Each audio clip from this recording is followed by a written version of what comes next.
आज से एक नया सफ़र शुरू हो रहा है। आज एक है जनवरी और आज से मैं आप सबके साथ एक कमिटमेंट ले रहा हूँ।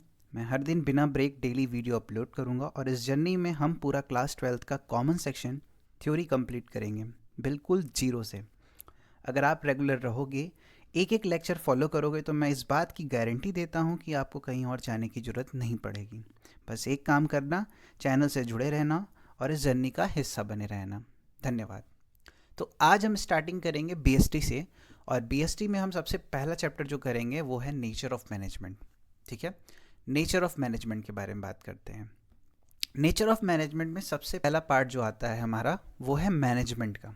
ठीक है, तो सबसे पहले हम बात करेंगे मैनेजमेंट की कि मैनेजमेंट होता क्या है। तो देखो, बेसिकली मैनेजमेंट का मतलब है कि काम करवाना। अब काम करवाना इन द सेंस वो किसकी बात कर रहा है?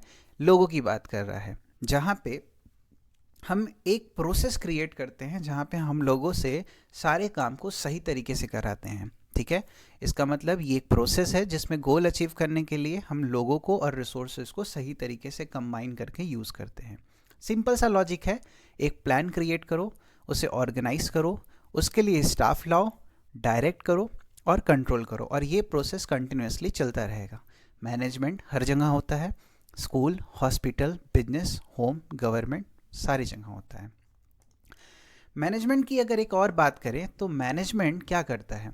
मैनेजमेंट इन सभी रिसोर्सेज को, जो रिसोर्सेज हम इसमें यूज़ करते हैं, उसको कोऑर्डिनेट करता है एक दूसरे से, जिसके वजह से जो हमारा डिज़ायर्ड रिजल्ट है वो हमारे लिए इफ़िशियंसी और इफ़ेक्टिवनेस के साथ कंप्लीट होता है, अचीव होता है, यानी कि right work right way right time में।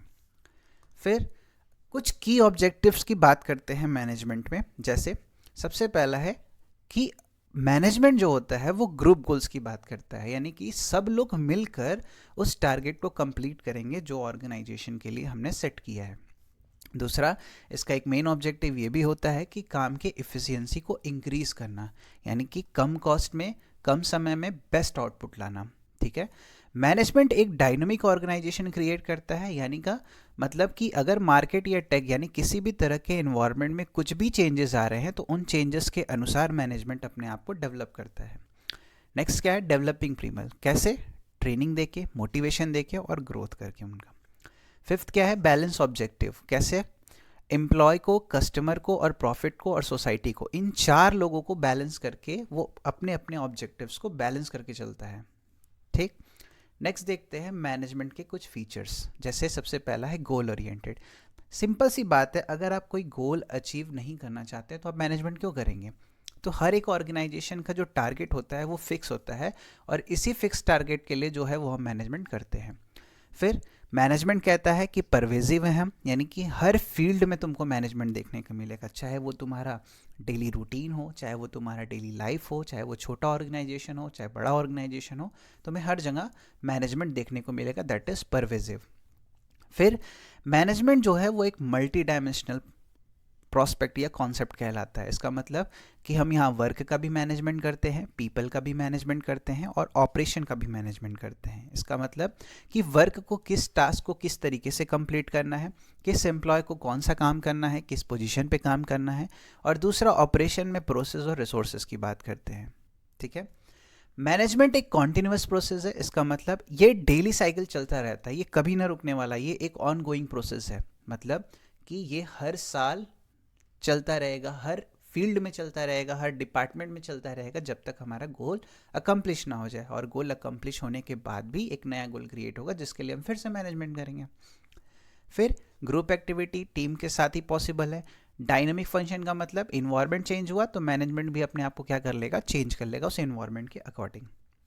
मैनेजमेंट इंटेंजिबल है, हम देख नहीं सकते, सिर्फ रिजल्ट की फेस में हम रिजल्ट के जरिए उसको दिखता है। ठीक है, कोऑर्डिनेटिंग फोर्स का मतलब है कि सारे रिसोर्सेज को एक डायरेक्शन में बढ़ाना जिससे कि हमारा जो गोल है वो अचीव हो सके। ठीक है, अब बात करते हैं इफ़िशियंसी और इफ़ेक्टिवनेस की। देखो, इफ़ेक्टिवनेस का मतलब क्या होता है? सही तरीके से काम करना। ठीक है, गोल अचीव हो गया, जैसे एग्जांपल टारगेट हमने 100 यूनिट्स का दिया था, बन गए 100, तो इफेक्टिव है हमारे लिए, यानी जो भी हमने टारगेट सेट किया था वो हम आराम से अकम्प्लिश कर लिए। लेकिन अगर हम बोलते हैं कि हमने 100 यूनिट का टारगेट सेट किया था बट हम सिर्फ 80 यूनिट ही टारगेट अकम्प्लिश कर पाए, तो उस कंडीशन में हमारा इफेक्टिवनेस नहीं रहा।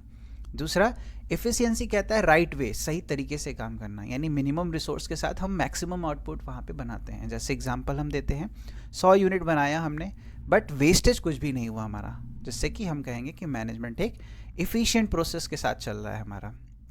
ठीक है, नेक्स्ट आते हैं, हम देखते हैं फिर क्या है हमारा मैनेजमेंट क्यों इम्पॉर्टेंट है।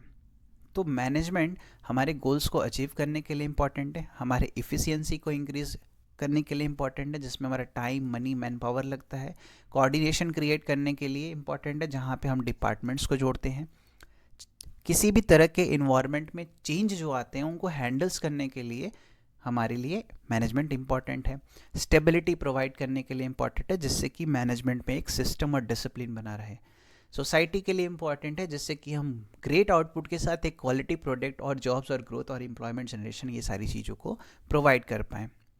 नेक्स्ट बात करते हैं नेचर ऑफ मैनेजमेंट की। तो नेचर ऑफ मैनेजमेंट में सबसे पहला है मैनेजमेंट एज अ साइंस, जिसमें साइंस के बारे में वो क्या बोलता है कि साइंस एक सिस्टमैटिक नॉलेज है, जहाँ पे कुछ प्रिंसिपल के बेसिस पे, कॉज और इफेक्ट रिलेशनशिप के बेसिस पे हम साइंस को डिफाइन करते हैं। मैनेजमेंट में कैसे है ये, मैनेजमेंट में कुछ प्रिंसिपल होते हैं जैसे प्लानिंग, कंट्रोलिंग के बेसिस पे जो हम बनाते हैं, बट वो क्या होता है, वो भी चीज़ें यहाँ पे फॉलो होती हैं। एग्जैक्ट रिजल्ट गारंटेड नहीं होता, बट साइंस में एग्जैक्ट रिजल्ट गारंटेड होता है। जैसे अगर हम बोलें कि हमने मेटल को ऑक्साइड से रिएक्ट कराया, मेटल को ऑक्साइड से रिएक्ट कराया तो मेटल ऑक्साइड बनेगा, तो ये एक रिजिड प्रिंसिपल है जो फॉलो होता है साइंस में। बट अगर हम बात करें मैनेजमेंट में, तो हम गारंटी नहीं देते हैं कि जो गोल हमने अचीव किया है वो हम इफ़िशियंसी के साथ सक्सेसफुली अचीव कर पाएंगे या नहीं कर पाएंगे, या फिर किसी प्रिंसिपल को हम सही तरीके से उस कंडीशन में फॉलो कर पाएंगे या नहीं कर पाएंगे। This is why management is not exact science. ठीक है, फिर बात करते हैं मैनेजमेंट एज एन आर्ट, जहाँ पे वो आर्ट के बारे में ये बात बोलता है कि आर्ट जो है वो पर्सनल स्किल और क्रिएटिविटी और प्रैक्टिस के हिसाब से बना होता है। मैनेजर का स्टाइल भी कुछ इस तरीके से होता है कि वो कम्युनिकेट करता है, एक लीडरशिप मैटर करता है वहाँ पे, जहाँ पे वो अपने क्रिएटिविटी, अपने प्रैक्टिस और अपने पर्सनल स्किल्स को दिखाता है। इसलिए हम कंक्लूड करते हैं कि मैनेजमेंट एक आर्ट है, जहाँ पे एक मैनेजर उस चीज़ों को जो आर्ट में पाई जाती है उन चीज़ों को फॉलो करके मैनेजमेंट में वर्क करता है। फिर बात करते हैं मैनेजमेंट एज अ प्रोफेशन।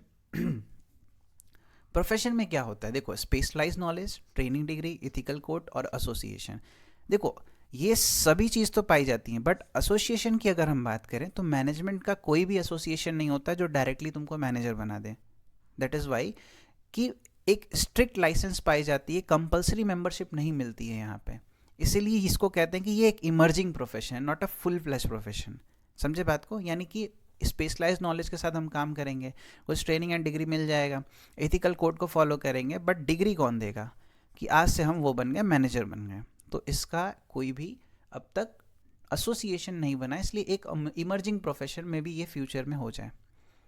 फिर बात करते हैं लेवल्स ऑफ मैनेजमेंट की। तो अगर हम लेवल्स ऑफ मैनेजमेंट की बात करते हैं तो जहाँ पे हमको 3 लेवल दिखाई देते हैं, टॉप लेवल, मिडिल लेवल और लोअर लेवल।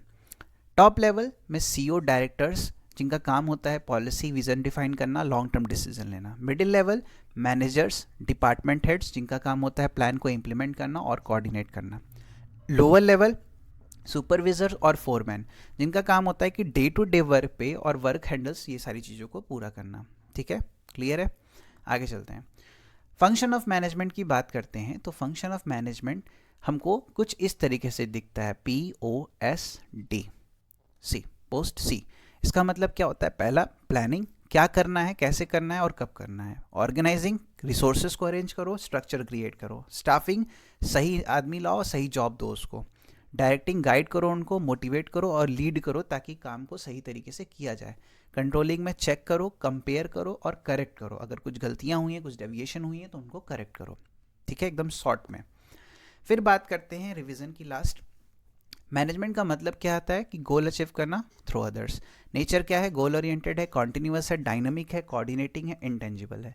बेस्ट मैनेजमेंट किसको कहते हैं, जहाँ पे इफेक्टिव और एफिशिएंट दोनों दिखे हमको।